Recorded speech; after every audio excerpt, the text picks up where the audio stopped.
Sensiela ta' artikli mill-midja tal-Partit Nazzjonalista dwar id-deputat Laburista Silvio Xkembri martu x-xogħol tagħhom kienu ddikjarati bħala malafamanti mill-qorti. Tant l-edituri tal-midja tal-Partit Nazzjonalista kienu mitluba jħallsu somma ta' 3,000 euro f'danni f'sentenza ibsa tal-qorti tal-Maġistrati.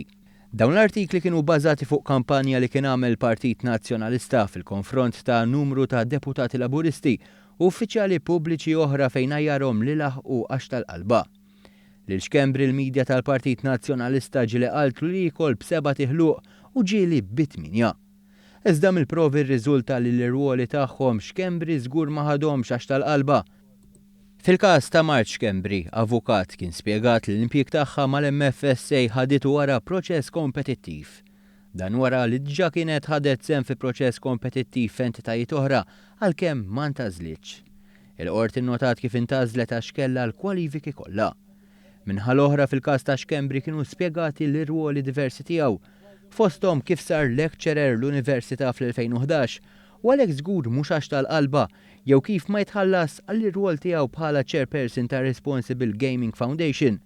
Iżda fil-fatt dan hu parti minn ħidmietu ta' konsulent mal-Ministeru tal-Ekonomija.